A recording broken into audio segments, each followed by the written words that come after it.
Hello, good afternoon, ladies and gentlemen. It's my pleasure to be moderating this wonderful panel this afternoon about Africa and Smart Cities initiative. We're having here different countries from Africa to present to you what is this continent that so many didn't know that it has so much potential in terms of information technology and socio-economic development. Many of you have heard about Africa in terms of the war or famine and diseases. Today it's different. Today it's an opportunity, not only for Africans, but for all over the world. These are said by eminent sources like McKinsey reports or Boston Consulting Group ones. Everyone knows that the next frontier is Africa.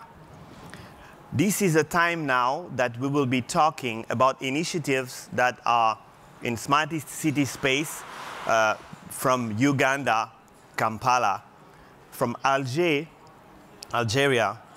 from Casablanca in Morocco, and from Port Louis in Mauritius. This is an opportunity to interactively discuss with you what these cities has achieved, but also how a private sector and public sector can contribute to make it a much more smart city development structure as a continent. So it's my pleasure today to introduce, I'll give the floor to these ladies and gentlemen to say the country they are coming from and their names, but we will also have lots of time to hear their story, what is happening. You may have heard about M-Pesa in Kenya, which is a revolutionary mobile banking system, known now everywhere in the world. There is several initiatives like this. It's amazing. Today we have 4G and anticipating 5G in some cities in Africa. There is initiatives like drones, which are delivering medical stuff in rural area. So the continent intends to leapfrog all this infrastructure gap that it had in the past. But everything is, of course, about collaboration, joining hands. Africa is not in an isolation. It wants to work, and this is a privilege to be in this lovely city of Barcelona, to learn from the best, one of the, if not the best, smart city in the world. So we're here to learn, interact, brainstorm. So please, ladies and gentlemen, introduce yourself. My name is Lukwago Elias. I'm the Lord Mayor of Kampala, Uganda, East Africa. Je suis Madame Slimani, je suis conseillère du Weli d'Alger, chargée de l'investissement et du projet Alger Smart City. Bonjour, je suis Hakima Fasli, adjointe au maire de Casablanca. Hello, I'm Riyad Hartani, and I'm working on the design implementation of Algiers Smart City. Bonjour, je suis Daniel Laurent, le Lord Mayor de Port-Louis, de Maurice. Bonjour, je suis Jay Malou, le secrétaire général de la mairie de Port-Louis, l'île Maurice. Merci. Thank you very much. This is now the time to give the floor to our panelists. I'll invite the representative of Alger to speak.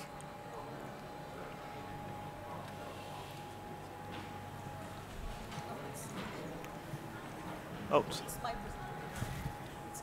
Oh, Casablanca. Okay. My bad, my bad. No worries. Thank you. Thank you. Casablanca. Beautiful city. It's because you are neighbors. Effectivement.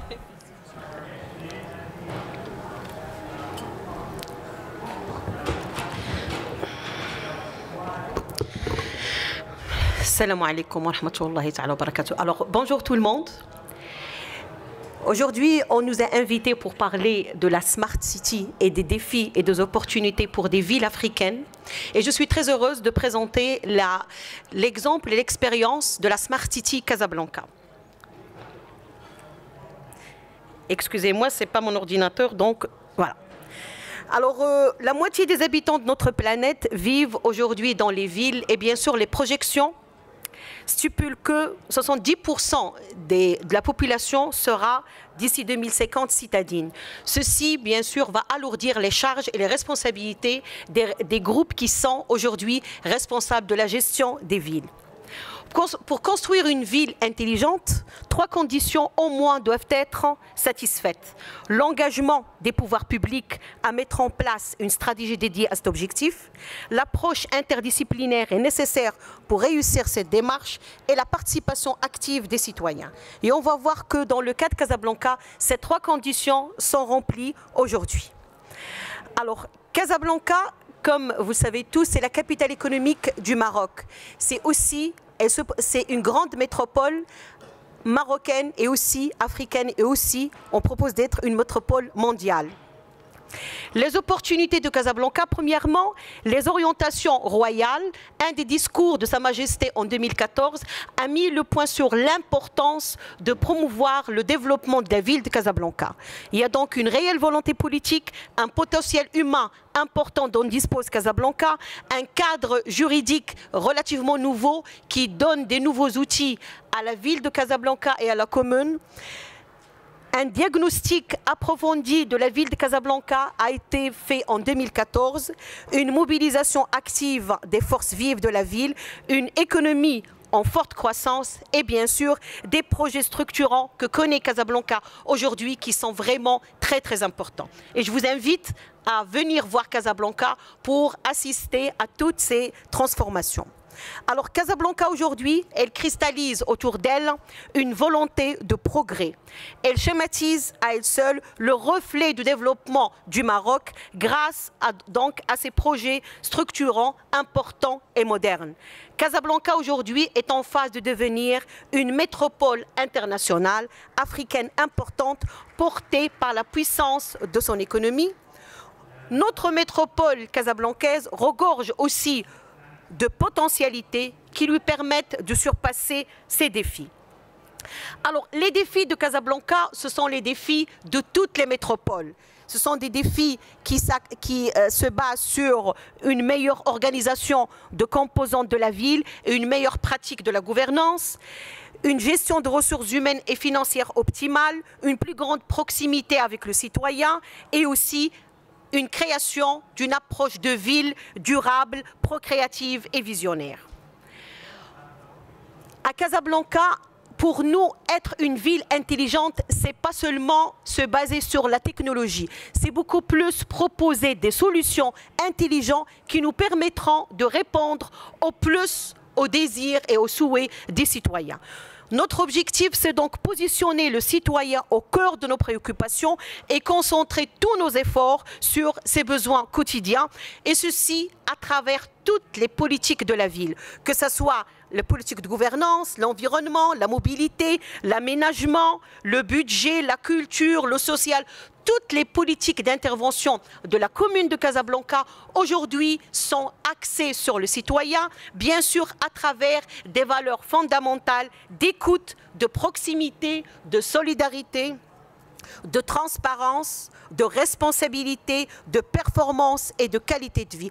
Et cela, tout le défi d'asseoir le concept de ville intelligente à la hauteur et à la mesure et aussi à la vie en fonction de la vision de la ville de Casablanca. Notre dimension, c'est bien sûr de calibrer les moyens à la hauteur des exigences des citoyens. On a donc 2 approches différentes et complémentaires. Premièrement, comment prévoir et anticiper les évolutions de la ville afin de créer un cadre de développement durable et favorable à l'amélioration du cadre de vie. Casablanca aussi, comme toutes les grandes métropoles, évolue à une vitesse énorme. Il faudrait, dans le cadre de la Smart City, prévoir les attentes des citoyens. Et dans un deuxième temps, concevoir des plans de développement en phase avec les besoins de la ville à travers une planification concertée et exécutable. Pour nous, toute l'intelligence réside dans le fait de concevoir ou de concilier ces deux approches. Casablanca, aujourd'hui, a réalisé un certain nombre de démarches et de projets en conformité avec la Smart City. Je vais en citer quelques-uns. Concernant dans l'objectif de faciliter les démarches des citoyens, Casablanca a développé depuis maintenant 2 ans, depuis bien sûr la première édition de notre Smart City Casablanca, un certain nombre d'outils qui facilitent la vie des citoyens, comme le produit e-Watiqa. Watiqa en français, c'est un document administratif. Donc e-Watiqa stipule de faciliter la vie des citoyens pour qu'ils puissent demander leurs documents administratifs par, bien sûr, par les outils, en utilisant les dernières technologies. Aussi, un autre outil, ce qu'on appelle rojas.ma. Alors, rojas, c'est le document, je dirais, c'est un mot en arabe, et en français, ça se traduit par le document économique ou bien les autorisations commerciales. Donc, rojas.ma, c'est un outil qui permet aux différents investisseurs de demander leur autorisation via, bien sûr, l'outil de la nouvelle technologie. On a aussi un nouveau outil, Casa Urba. Casa Urba, c'est un outil qui permet aux investisseurs, aux personnes qui veulent construire des entreprises, qui veulent construire des immeubles, à demander leur autorisation via les nouvelles technologies. C'est un outil qu'on a commencé à travailler avec depuis 2 ans. Maintenant, pour tous les grands projets, tout est informatisé. Ça passe par, bien sûr, le site de Casa Urba. Et on prévoit pour les petits et les moyens projets, ça va se faire au courant de l'année 2018. Au niveau national, tout à l'heure, j'avais dit qu'il y a une réelle volonté nationale. On vient de voter. Le Parlement vient de voter la création de l'agence nationale, de l'agence de numérique. Voilà, l'agence nationale du numérique en concertation avec le plan de numérique national 2020. Si vous voulez, c'est une façon qu'a le gouvernement de nous inciter en tant que ville à développer ou bien à s'inscrire dans la démarche de la Smart City. Casablanca a lancé depuis 2 ans le projet du schéma directeur informatique. C'est dont l'objectif étant d'inviter ou bien d'asseoir un système d'information pour tous les intervenants au nom de la ville, que ce soit la commune ou les SDL ou même les différents citoyens. Alors, je vous remercie. Et je vais m'arrêter là pour respecter le temps qui m'a été rendu. Merci encore une fois. Merci.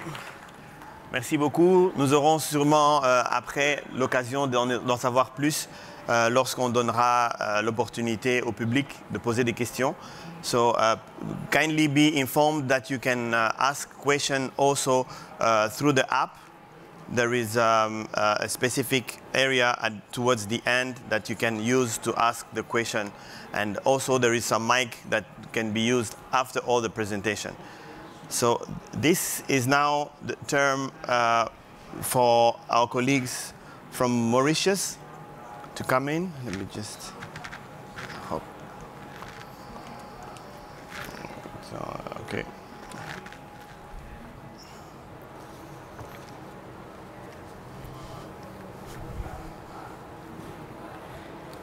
Distingués participants, mesdames, messieurs, je suis très honoré et je me sens très privilégié d'être parmi vous à l'occasion du Smart City Export World Congress. Tout d'abord, en ma capacité de Lord Mayor de Port-Louis, capitale de la République de Maurice, je vous transmets les salutations de toute l'île Maurice.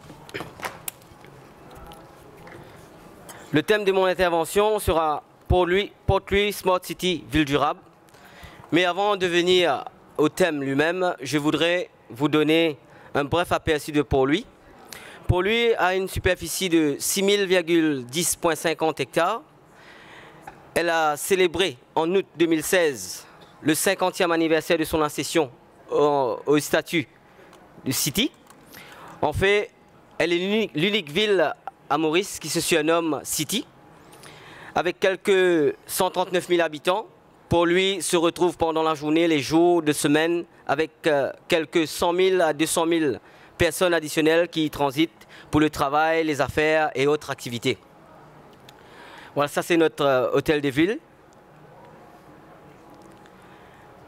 Véritable centre nerveux avec la concentration des activités commerciales, économiques, administratives et juridiques. l'attrait de Port-Louis réside aussi dans sa diversité ethnique, culturelle et religieuse. En bref, Port-Louis est la capitale historique de Maurice. Tous les grands événements politiques et sociaux se sont déroulés ici. Elle est donc le témoin de l'évolution de toute l'histoire de l'île Maurice.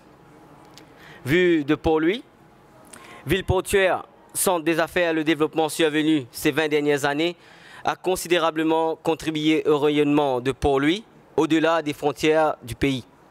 Le développement d'une ville est un processus qui ne s'arrête pas et nécessite une vision qui s'accommode avec les tendances nouvelles, l'innovation, les nouveaux besoins. Dans le contexte actuel, le développement doit tenir compte des 17 objectifs de développement durable et les atteindre d'ici 2030. Pour lui, ville connectée, ville durable, que fait-elle pour en devenir pour sa transformation? Elle a déjà franchi le pas avec la présentation en janvier 2016 du Port-Louis Smart City Project, un projet d'envergure pour la capitale estimé à 52 milliards de roupies mauriciennes, d'ici 130 millions d'euros. Ce projet a par la suite été inclus dans un projet global de régénération urbaine annoncé dans le budget 2016-2017 du gouvernement mauricien, placé sous le thème Nouvelle ère de développement et qui justement prévoyait des investissements conséquents pour des projets de Smart Cities qui rejoignent les objectifs de développement durable, en somme des projets en vue de transformer Maurice en un Smart Island. Je précise que la législation appropriée existe déjà à Maurice pour le développement des Smart Cities, le Investment Promotion Smart City Scheme Regulation 2015. Cette législation stipule que tout projet de Smart City devrait concentrer sur l'innovation, la durabilité, l'efficacité et même la qualité de la vie. 13 projets de Smart City ont été annoncés par le gouvernement mauricien parmi le Smart City Project. C'est quoi le Smart City Project? C'est l'exécution de divers projets par le gouvernement central, le conseil municipal et aussi le secteur privé. Le développement d'un Smart City suppose la création d'un environnement où tout est connecté, travail, loisirs et aussi avec une mobilité très efficace par le biais d'un système de transport moderne qui diminuerait la congestion routière. Les objectifs de Port-Louis Smart City Project, réaffirmer Port-Louis en tant que capitale et ville portuaire, reconnecter avec les activités de la mer, reconnecter avec les patrimoines, rendre Port-Louis plus vivante et aussi faciliter la mobilité. Les retombées attendues de ce projet, quelques 10 000 emplois créés, une économie stimulée par l'extension de la région portuaire et des nouvelles activités maritimes, les potentiels de développement économique du front de mer exploités au mieux, le potentiel de développement de la Provasigat et aussi Chinatown. Environ 8 000 unités résidentielles à être créées, la circulation routière fluidifiée, le relogement des marchands ambulants, des initiatives pour la promotion de nouveaux types de loisirs et d'activités culturelles en vue de consolider la réputation de Port-Louis sur le plan international dans ce secteur. Des travaux infrastructurels ont déjà commencé et s'étaleront sur 5 années, soit jusqu'à 2020. Et Port-Louis aura donc un paysage redessiné avec des développements infrastructures d'envergure. Quelques projets qui visent la transformation de Port-Louis en une cité dynamique, intelligente et green. Un projet très ambitieux du gouvernement mauricien pour moderniser le système de transport, le métro express, un réseau s'étendant environ 26 km et comprenant 4 échangeurs, dont un à Port-Louis. Ce projet est estimé à 17 milliards de roupies mauriciennes. La réhabilitation de la gare d'autobus connue comme le Victoria Bus Terminal à l'entrée sud de la capitale, un projet visant à intégrer la gare d'autobus, des facilités de parking, des food courts, des espaces commerciaux, des espaces de verdure et un emplacement pour accommoder environ 1 millier de marchands ambulants. Des villes à travers le monde font face à ce problème de marchands ambulants. Ce projet vise aussi à résoudre ce problème et en même temps accorder un espace à ces marchands afin qu'ils puissent travailler dans la dignité.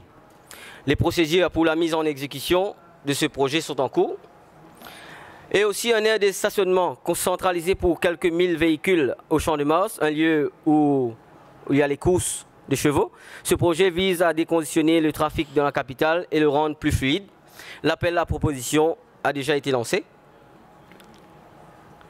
La rénovation du théâtre de Port-Louis. Ce théâtre, construit en 1822, est le seul théâtre à l'italienne dans l'hémisphère sud. Les travaux de rénovation estiment à quelques 300 millions de roupies mauriciennes seront entreprises en phase. Le contrat pour l'exécution des travaux de la première phase vient d'être adjugé. Les travaux seront d'une durée de 12 mois. Énergie propre et du coup abordable pour remplacement de l'éclairage CFL et par LED. Au conseil municipal de Port-Louis, nous faisons beaucoup d'efforts pour atteindre ces objectifs de développement durable. Le conseil est la seule autorité municipale à Maurice à disposer d'un système solaire photovoltaïque sur un de ses bâtiments administratifs à l'hôtel de ville depuis 2011. Concernant l'éclairage des routes publiques, nous avons la responsabilité de 12 927 points de lumière. Le conseil envisage le remplacement des éclairages conventionnels par des ampoules LED. Il est prévu que les projets de remplacement de toutes les antennes soient complétés vers 2025. D'autre part, d'autres lieux publics tels les espaces verts, les jogging tracks sont en train d'être pourvus de l'antenne énergétique solaire. La politique gouvernementale du conseil municipal de Port-Louis, en ligne avec celle du gouvernement central, vise à une génération urbaine durable avec des projets qui mettent l'emphase sur l'amélioration de la qualité de vie et le bien-être des habitants, un environnement sain à travers la création, la protection et l'embellissement des espaces de verdure à Port-Louis. Voilà dans l'ensemble ce que Port-Louis envisage pour son avenir. Le Port-Louis Smart City Project vise à faire de Port-Louis la vitrine de l'île Maurice et un modèle à être répliqué dans d'autres villes sur les continents africains. Merci.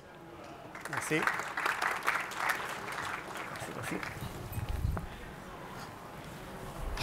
Alors, nous allons inviter tout de suite notre ville d'Alger.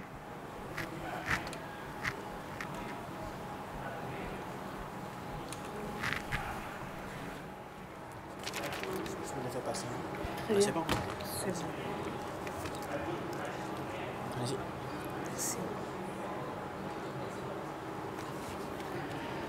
شكرا السيد همري. في البداية أود أن أشكر نيابة عن السيد والي ولاية الجزائر السيدة أدا كولو رئيسة بلدية برشلونة ومنظمي هذا اللقاء على الدعوة التي سمحت لنا بالمشاركة في Smart City World Congress. Merci, Monsieur Hamri.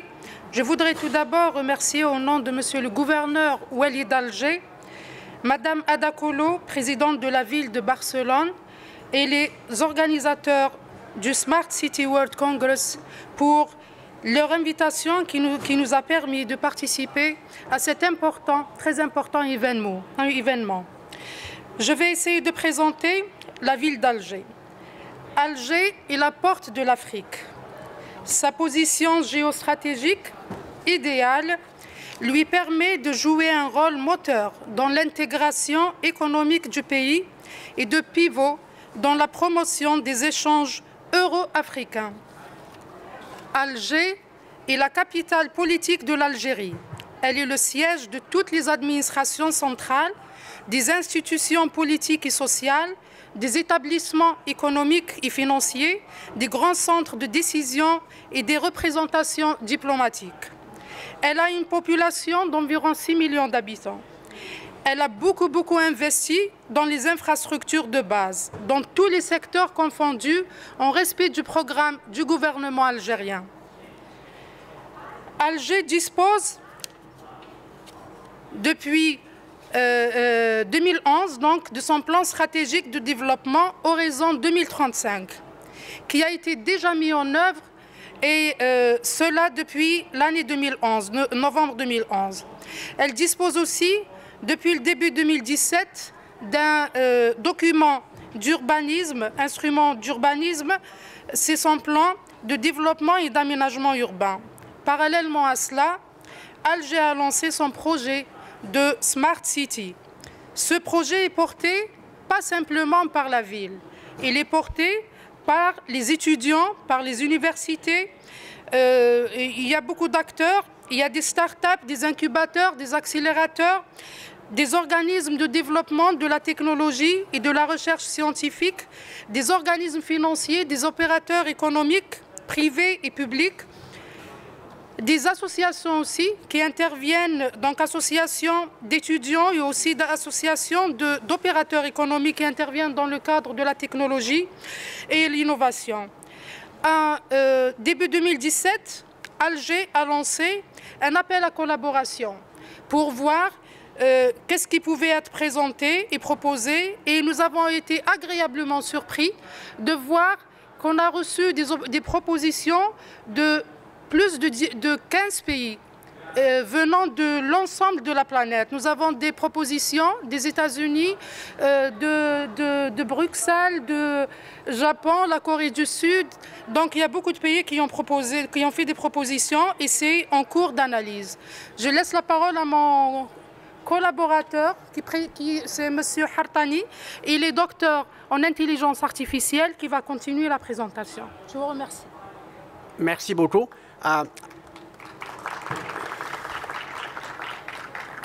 Yeah, thank you. I will take it from here and basically, zoom in on the approach Algiers has taken as far as designing and building a smart city project. First of all, I mean, what we did is basically step back a little bit and see exactly what has happened in the design of smart cities around the world. I mean, we've been personally involved in at least half a dozen smart city designs in North America and Asia and Europe. So we took all that learning and then we basically built a thesis, right? And the thesis is basically what you see here.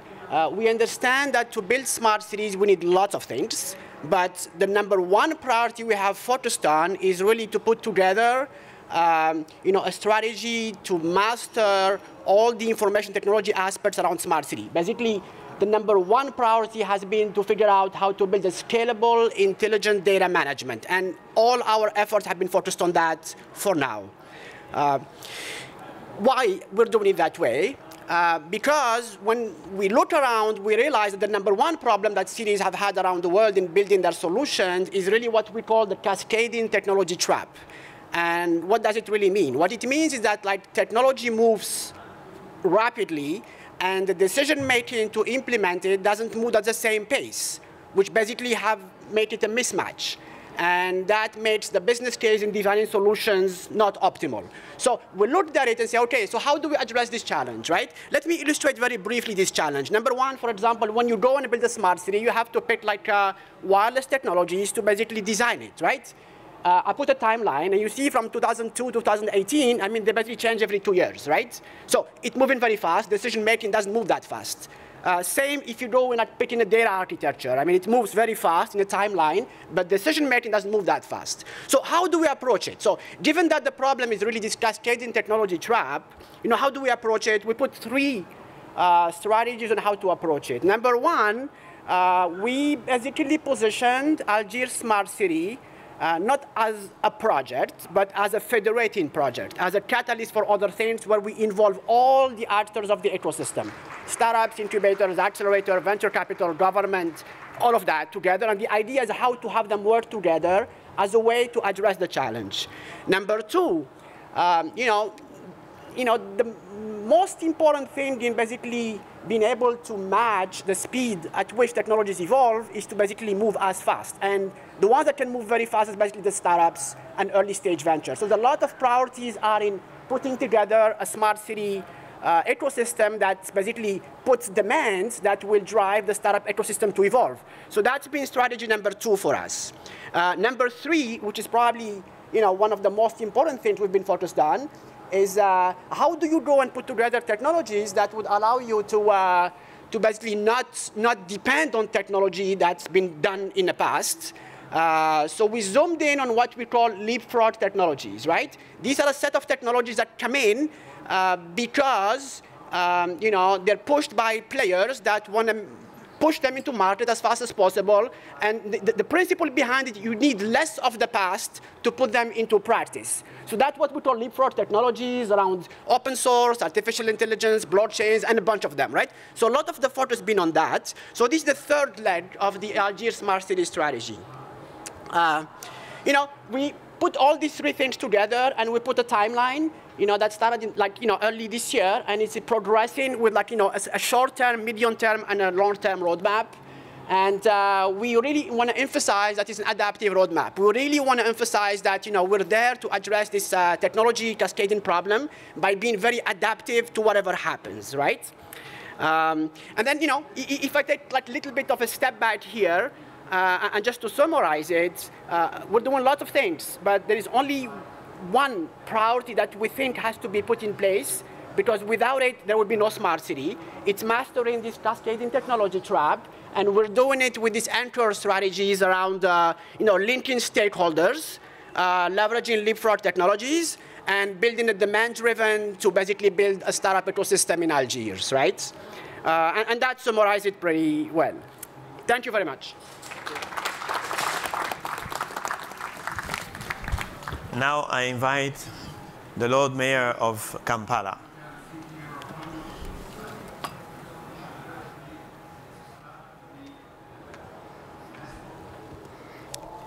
Thank you. Once again, I'm Lukwagerias from Kampala. Kampala is the capital city of Uganda, the only city we have.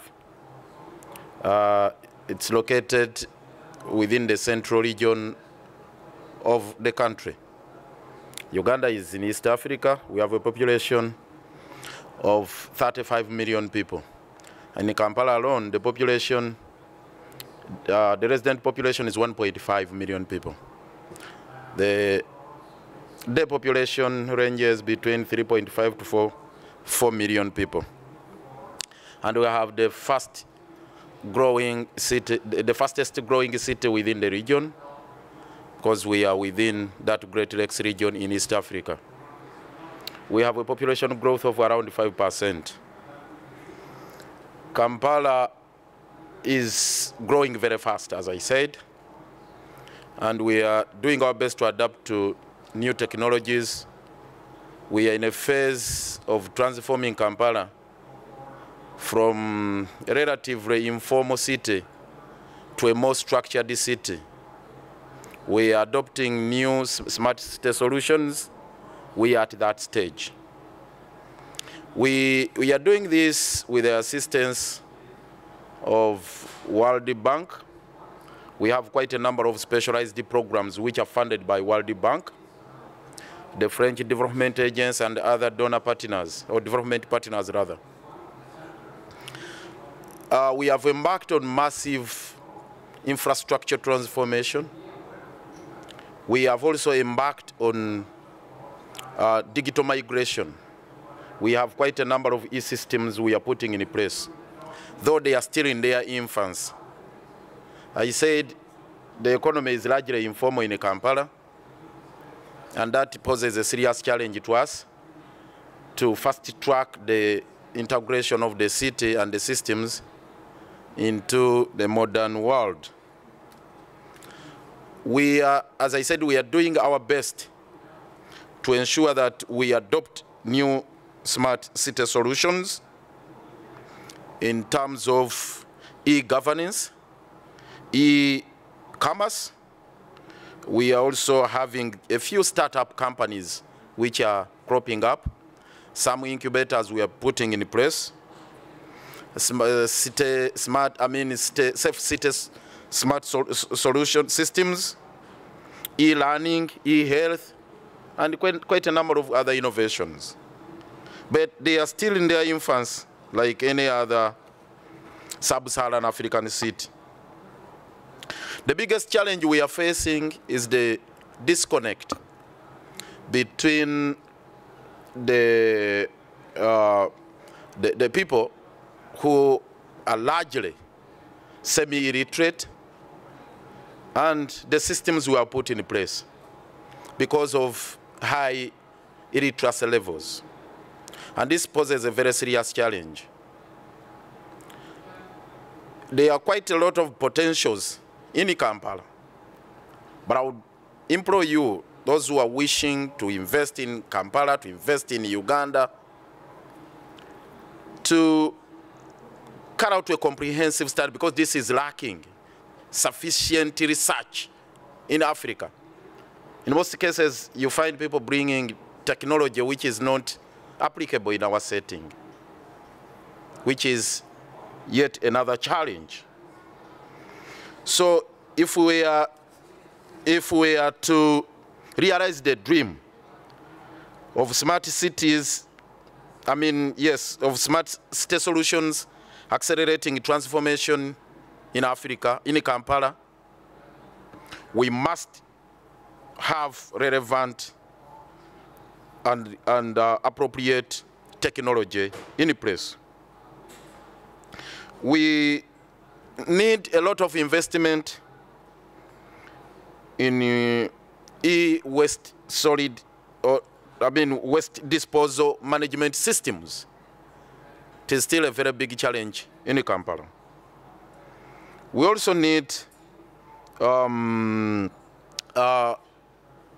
innovations in how to tap these potentials I've mentioned in solid waste management, as well as energy. Currently, Kampala is implementing quite a number of agreements, international agreements that we have signed. Of course, as a country, we are signatory to the Paris Agreement on climate change. And this is so fundamental. It calls for integration of the systems within the smart city solutions. We have the Sendai framework on disaster risk reduction. We also have quite a number of these other instruments we have signed. And that calls for massive investment in quite a number of sectors. And largely, the biggest challenge, as I said earlier on, about the population, but also as a nation, we have insufficient capacity in terms of capital requirements, in terms of all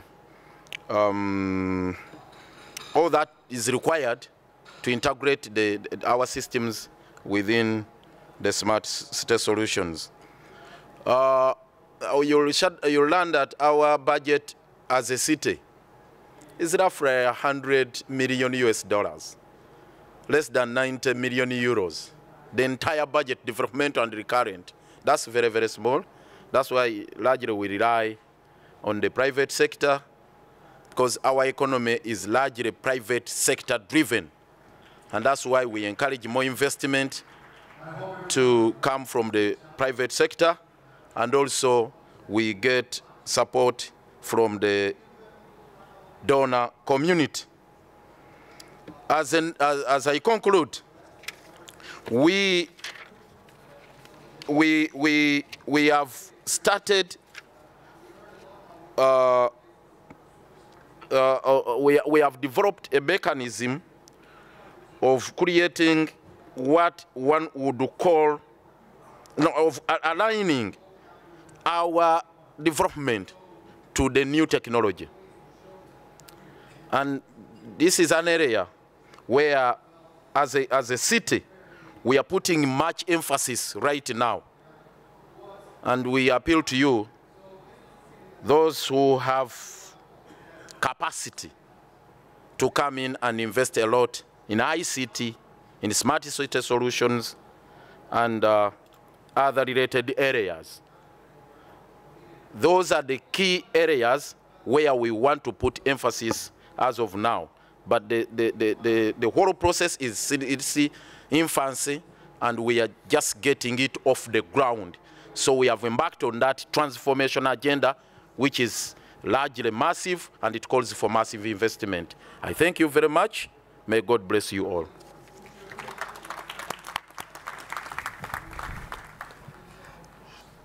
You have heard it from the horse mouth. This is the moment to do business in Africa. Let's now give the floor to the audience to hear anything regarding the Q. This is the time for some Q&A. Maybe beforehand, there is some few questions which, two questions which came from the text messages through the app. So, lack of municipality credit worthiness can often limit access to investment in emerging cities. How are your cities addressing this issue and donor dependency?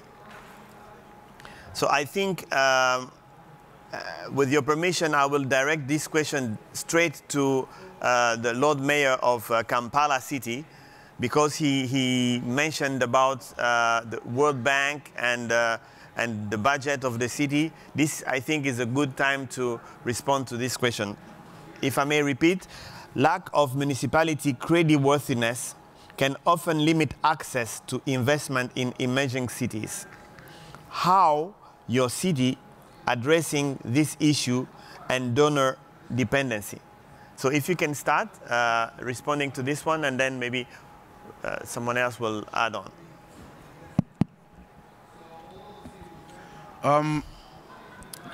That's a critical challenge. It's a valid question. How we are building capacity to generate revenue, it's a challenge we are grappling with as a city. Of course, we rely largely on grants from the central government. Over 90% of our budget is funded by the central government. Locally, we have little revenue we generate, and of course, the bulk of it also, those grants, the bulk of the grants also come from development partners, the donor agencies.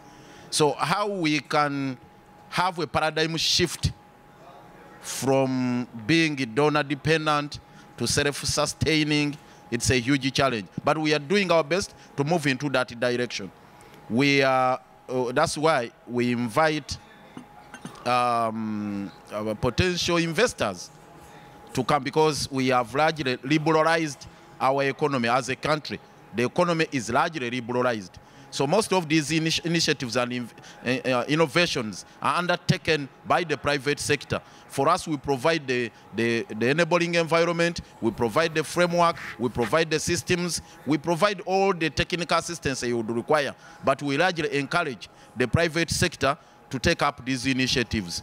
Secondly, we are also coming up with the idea of municipal bonds, whereby we can locally get credit from individual investors, individual business community, from the business community locally, by issuing out municipal bonds.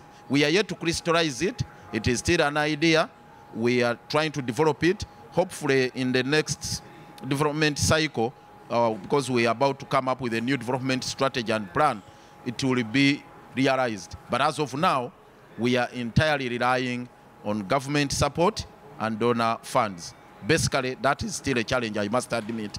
But we are not sleeping. We are trying our best to shift from that particular position. I thank you. Thank you. Thank you. Maybe if I may add on the comments, the Mayor Lord of Kampala, some African countries, several African countries has developed some PPP law. So there is some private-public partnership laws enabling private people to jump in and secure their investment in a particular solution. So please get in touch with different countries present here to know. The second question. Just a quick one on that. Actually, in Uganda, we have enacted that legislation, the public-private partnership.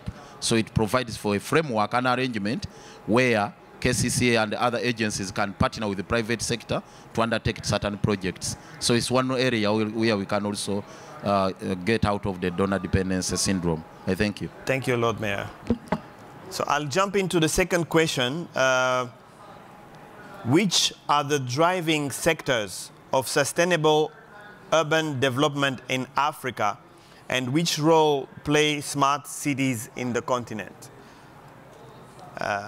If maybe the representative of Alger want to take this? Okay, just to answer the question, what's the priorities?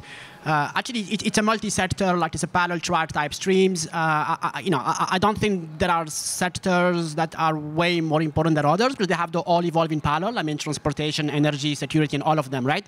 I think what's important is really to look at what's the common denominator for all of that, which is the information technology infrastructure, as far as like data acquisition, data transmission, data management, optimization of data, right? I think without that, there is no notion of smart city whatsoever. And that's why in the Algiers case, we have a dual approach. One is basically a horizontal approach, which is getting the information technology right, and that's common to all. And there is a vertical approach, which is on a per sector specific, and how to integrate that information technology on a per sector basis, cross sectors. So that's been the approach for us. Thank you. Thank you. Alors, moi, je voudrais, d'ailleurs, je voudrais remercier les personnes qui ont posé les deux questions qui sont très, très intéressantes. Moi, je voudrais apporter seulement, je dirais, un plus par rapport à la première question sur le partenariat public-privé. C'est vrai que nous, au Maroc, par exemple, on a développé une certaine ingénierie financière pour trouver les fonds, parce qu'effectivement, lorsqu'on parle de ville intelligente, ça paraît évident, mais il faut des levées de fonds très importants.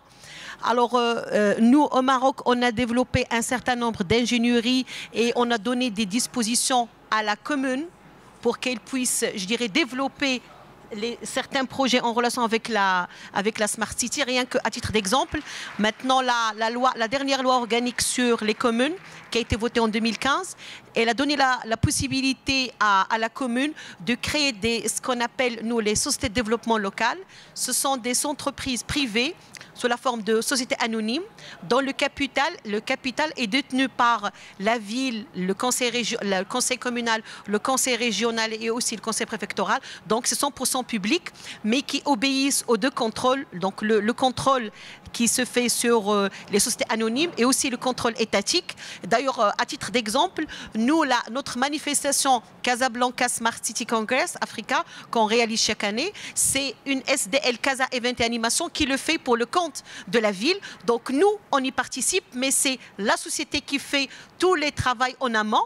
Ça permet à la commune de faire une manifestation en son nom, mais c'est l'entreprise en question qui cherche les fonds nécessaires. Donc ça, c'est un des moyens, je dirais, de cette ingénierie, parce qu'il faut réfléchir. Le levée de fonds ne doit pas être un moyen de freinage. On doit s'aider tous ensemble pour qu'on puisse avancer, surtout nos villes africaines. Alors, concernant la deuxième question sur est-ce que la Smart City, ça concerne un seul secteur, moi j'avais dit dans mon intervention que lorsqu'on parle de Smart City, ça veut dire la création de solutions intelligentes pour les citoyens. Et c'est vrai donc que le dénominateur commun, c'est tout ce qui est technologique, mais ça doit toucher tous les secteurs, parce qu'on a une obligation en tant que ville que de répondre au mieux aux attentes des citoyens. Donc on ne doit pas oublier cet objectif, tout en bien sûr gardant à l'esprit qu'on doit innover. Je vous remercie. Merci beaucoup, madame. Nous allons passer la parole à Maurice. Merci. I will talk firstly on creditworthiness. Creditworthiness maybe regarding Africa may mean two things, in terms of finance and also in terms of governance and accountability. This is very important because they say how we will attract investors. We have to show that we are transparent in our dealings, and I can say in Mauritius, everything is done based on laws, and whatever facilities we have to give to investors, the council, in collaboration with the central government, they go for laws. As Smart City, we have already introduced a legislation for the Smart City concept, so that investors coming to Mauritius, they get various rebates under various schemes. And I will quote one project which my Lord Mayor just mentioned, the parking project that is going on in the capital city, because we want to liberate all the main roads, because parking is done everywhere on the main roads, and mobility becomes difficult. Now what we have done, we have gone for a public expression of interest call, so that companies willing to invest in that project, they come through public tendering, and then an independent bid evaluation committee will be put up to see which is the best, and they will get it. What government and the council is giving in that part is a land. The land available belongs to us, and we have various projects: BOO, build, operate, transfer, build, operate, own, build, operate, transfer.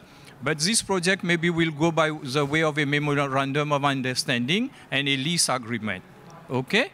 Fantastic. And the second question, sustainable development regarding smart city concept, is if we go according to the definition, first time in Rio 92, what is sustainable development? That we use resources for production, and we are sure that these resources are not depleted and they are available for future generations. Exactly. And if we go for smart city concept, and any development we do, we put that in mind, that resources have to be there, we have to use them efficiently and effectively. I think we all will be successful regarding the smart city project. Thank you. Fantastic. This is now the time to give the floor to the audience. Please raise your hands, and then you'll be given the mic if you have a question.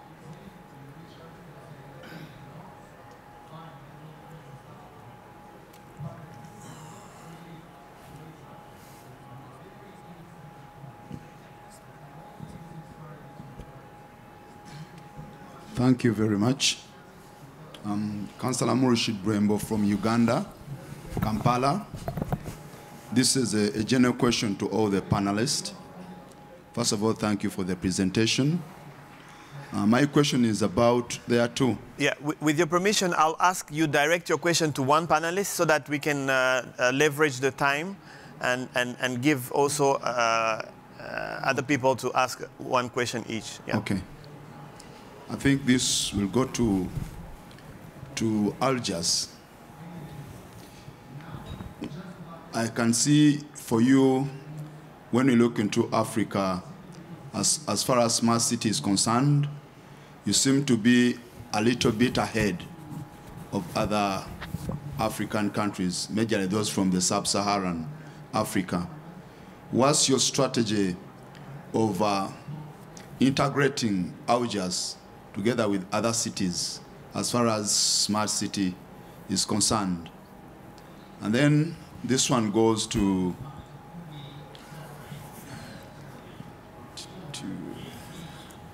Port Louis. One of the challenges when it comes to implementation of smart city technologies is about the energies used, like electricity and the like. What's your strategy of having smart cities as far as having renewable energies are concerned? Thank you. Maybe I will respond to the first one as far as Algiers here. And the question was on how to integrate what we're doing in Algiers with the rest of Africa. I think that brings me back to what we did in Algiers, really, when we put together the Smart City project. The thesis was to, number one, learn in depth what has happened and what worked and what didn't work in a number of smart cities around the world, and where we have been involved to some extent, and then put a model to adapt that learning to Algiers smart city and implement based on that, right? So step one is to learn in depth what worked and didn't work, and two, adapt. So the integration of Algiers into the rest of Africa, I think, is the same two steps. Leverage that learning and share it with, all the other cities in Africa, and basically adapt, how we would apply it on a context basis, on a case-by-case basis. So it's the same two-step approach applied in a different context. Je voudrais juste ajouter quelque chose. Donc, pour un message, nous avons reçu, ça fait 4 mois, donc des administrateurs de la Banque mondiale qui ont visité plusieurs points, et dans l'incubateur public donc de start-up, ils ont discuté avec des jeunes start-up et des jeunes qui représentent des incubateurs et accélérateurs. Et vers la fin, ils ont posé des questions. Quel est votre projet? Comment vous voulez développer vos projets et votre business plan? Et ils étaient étonnés que l'ensemble des jeunes, ceux qui sont à Alger, en Algérie, ou ceux de la diaspora, qui sont venus, qui sont revenus, qui sont autour de ce projet, et la quasi-majorité des jeunes ont répondu qu'après l'Algérie, ça sera l'Afrique. Donc, il y a un travail qui est en train de se faire, il y a une orientation qui est tournée. Donc, au début, ça fait des années, c'était vers l'Europe, mais maintenant, c'est surtout vers l'Afrique. Voilà.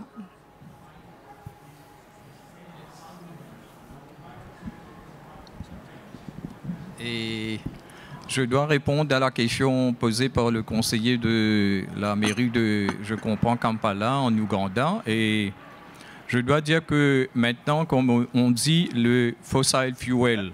Excusez-moi, vous pouvez répondre en anglais? En anglais, okay. Okay, I will reply in English. Regarding the question, I will say that regarding smart cities, how not to deplete resources and use the best energy solutions. Mauritius, we have already started being completely reliant on fossil fuel. We have solar farms in Mauritius, and even my mayor said that our council, all electricity consumption is being provided by a solar panel, major solar panel. And 2-3 years back, we have introduced a wind energy plant in the east of Mauritius, which is providing electricity at national level. And also, we are trying to study the possibility of wave energy. And regarding poultry, a very interesting project is coming on regarding energy sources. That is, all the buildings of the city of Port Louis will be air-conditioned through a system taking seawater, converting the seawater and sending in all the buildings so that we don't use electricity for air conditioners. These are a few things that we are doing so that we use proper resources regarding the smart city concept. Thank you. Thank you very much. The time allowed to us is over, but with the permission of the organizers, maybe we can hear one more question quickly in a minute. Can you do it in 30 seconds, sir? Maybe I'll speak as loud as I can, maybe to the Algiers delegation. I haven't heard about the human capital component. Smart technologies, cutting-edge technologies are hard to master. So what is your plan to develop human capital and leverage? Yeah, so basically, the human capital is, is basically the condition sine qua non to make any of the stuff I discussed work. And that's why you see strategy number 2 in what we've put together is basically create a demand-driven ecosystem, which basically the city creates, a demand that will get, ventures, startups, bigger companies to basically do work. And basically a lot of the transfer of technology, a lot of the education will be through that process. So strategy number 2 addresses this question. Thank you. Thank you very much. Thank you. Welcome to the continent. The continent wants to do business with Spain, with Barcelona, with Europe. We want to do business. Thank you so much.